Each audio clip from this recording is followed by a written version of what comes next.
Assalamualaikum warahmatullahi wabarakatuh. Saya Nurfana Sepitri dengan NIM 2514070142 dari Prodi PGMID akan mempresentasikan hijrah ke Madinah dan perkembangan Madinah pada masa Rasulullah Shallallahu Alaihi Wasallam. Hijrah adalah perpindahan Rasulullah Shallallahu Alaihi Wasallam dari Makkah ke Madinah atas perintah Allah Subhanahu Wa Taala untuk menyelamatkan kaum Quraisy, untuk menyelamatkan dakwah Islam dari penganiayaan kaum Quraisy. Ketika kaum Quraisy mengejar atau membunuh Rasulullah Shallallahu Alaihi Wasallam, rumah beliau dikepung oleh para pemuda Quraisy. Atas perintah Allah Subhanahu Wa Taala, Rasulullah Shallallahu Alaihi Wasallam keluar dari rumah itu dan pada malam hari, dan posisi beliau digantikan oleh Ali bin Abu Thalib. Rasulullah kemudian berangkat bersama Abu Bakar As-Siddiq menuju Gua Sur atau Jabal Sur yang terletak sekitar 6 km di selatan Makkah. Mereka bersembunyi di sana selama 3 hari.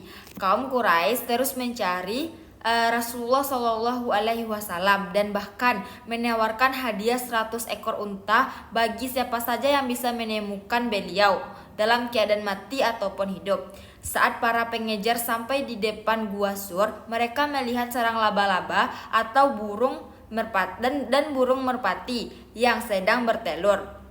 Sehingga mereka mengira bahwa gua tersebut tidak ada orang di dalamnya. Atas perintah Allah, Rasulullah Shallallahu Alaihi Wasallam dan Abu Bakar selamat dari kejaran mereka. Peristiwa ini diabadikan dalam surah At-Taubah ayat 40. Dalam perjalanan hijrah, Rasulullah Shallallahu Alaihi Wasallam mendirikan atau singgah di beberapa tempat yang kemudian menjadi masjid yang bersejarah. Di antaranya yang pertama ada Masjid Quba, masjid pertama yang dibangun dalam Islam. Yang kedua Masjid Jumat atau tempat Rasulullah melaksanakan salat Jumat pertama. Yang ketiga yaitu Masjid Nabawi, pusat kegiatan umat Islam. Yang keempat, beberapa lokasi persinggahan yang kemudian dibangun menjadi masjid untuk mengenang perjalanan hijrah. Sambutan penduduk Madinah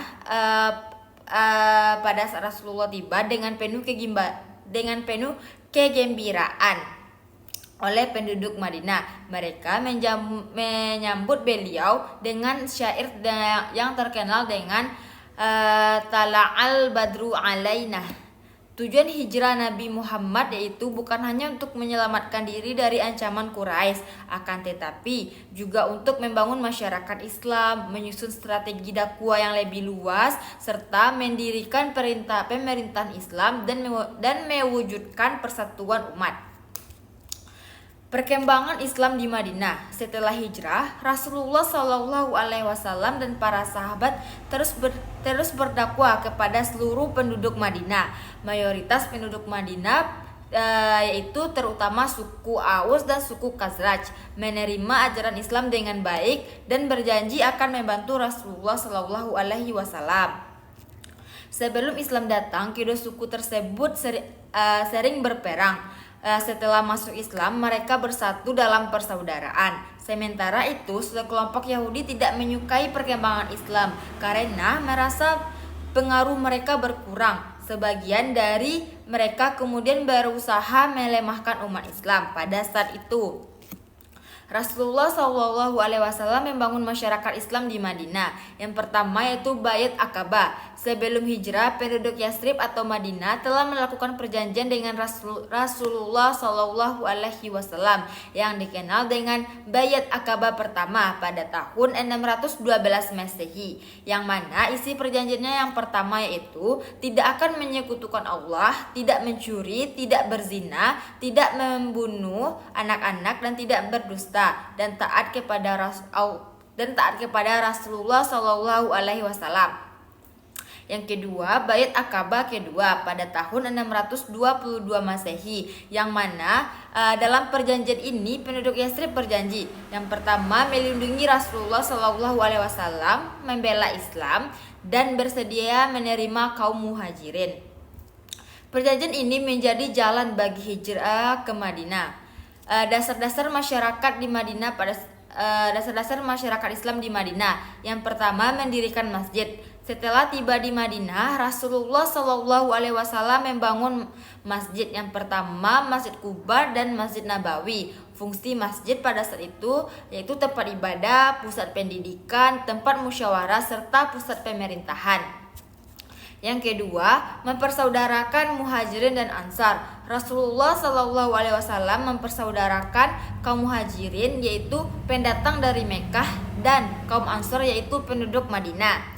Tujuannya agar terciptanya persatuan dan saling membantu.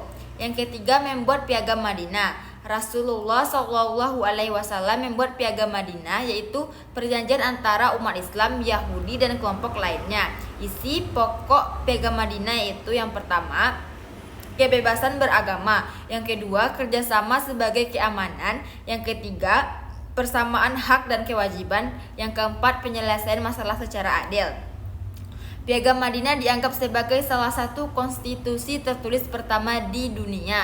Yang keempat, mengatur kehidupan sosial dan ekonomi. Rasulullah SAW yang mengatur sosial dan ekonomi. Yang pertama, adanya mengatur zakat. Yang kedua, melarang riba. Yang ketiga, menegakkan keadilan. Dan yang keempat, membentuk sistem pemerintahan yang baik.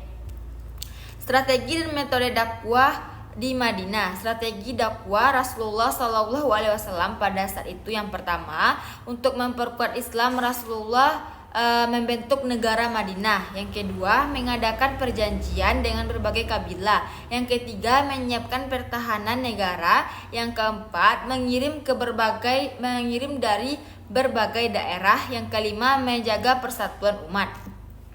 Metode dakwah yang beliau lakukan yang pertama yaitu membangun masjid. Yang kedua, membina ukhuwah Islamiyah atau persaudaraan. Yang ketiga, mengajarkan syariat Islam. Yang keempat, menjalin kerjasama dengan non-muslim. Yang kelima, menyusun strategi politik dan militer. Serta yang terakhir, melakukan jihad untuk mempertahankan agama dan negara. Tahapan dakwah Rasulullah SAW terbagi dua. Yang pertama, dilakukan secara sembunyi-sembunyi atau rahasia, dilakukan selama sekitar 3 tahun pertama di Mekah. Tujuannya untuk menghindari gangguan kaum Quraisy, orang-orang yang pertama masuk Islam. Yang pertama, Khadijah binti Khuwailid. Yang kedua, Ali bin Abi Thalib. Yang ketiga, Abu Bakar As-Siddiq. Yang keempat, Zaid bin Haritha. Dakwah yang kedua itu dakwah secara terang-terangan. Setelah turun perintah Allah dalam Quran surah Al-Hijr ayat 94, Rasulullah SAW mulai berdakwah secara terbuka kepada seluruh masyarakat Mekah. Perperangan pada masa Madinah. Yang pertama, Perang Badar pada tahun 624 Masehi atau 2 Hijriah. Penyebabnya yaitu kaum Quraisy ingin menghancurkan umat Islam yang semakin kuat di Madinah. Kekuatan pasukan pada saat itu Muslim sekitar 313 orang, sedangkan kaum Quraisy sekitar 1000 orang. Hasilnya, umat Islam memperoleh kemenangan besar walaupun pasukan mereka sedikit dari kaum Quraisy. Yang kedua, Perang Uhud pada tahun 625 Masehi atau 3 Hijriah. Penyebabnya pada saat itu kaum Quraisy ingin membalas kekalahan pada Perang Badar. Pada saat itu kekuatan pasukan kaum muslim sekitar 700 orang, sedangkan Quraisy sekitar 3000 orang. Lagi-lagi kaum Quraisy lebih banyak pasukannya daripada masyarakat muslim.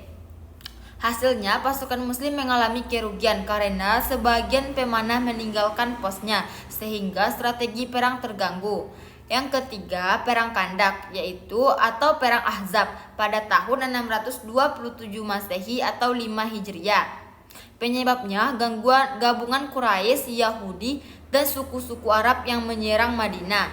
Strateginya pada saat itu atas usulan Salman Al-Farisi, umat Islam menggali parit atau kandak di sekitar Madinah. Hasilnya pasukan musuh gagal memasuki Madinah dan akhirnya mundur. Yang keempat yaitu perjanjian Hudaybiyah pada tahun 628 Masehi atau 6 Hijriah. Perjanjian Hudaybiyah bukan bagian dari Perang Khandak. Ini adalah peristiwa yang berada dan terjadi setelah Perang Khandak. Isi perjanjian Perang Hudaybiyah yaitu yang pertama, gencatan senjata selama 10 tahun. Yang kedua, setiap suku bebas memilih bergabung dengan pihak Muslim atau Quraisy. Yang ketiga, umat Islam menunda umroh dan dapat melaksanakannya pada tahun berikutnya. Yang keempat, kedua pihak sepakat atas dan menjaga perdamaian. Perjanjian ini justru menjadi jalan bagi perkembangan Islam yang lebih pesat. Sekian penjelasan dari saya. Atas kesalahan atau kesilapan dalam berkata, saya mohon maaf. Assalamualaikum warahmatullahi wabarakatuh. Bye bye.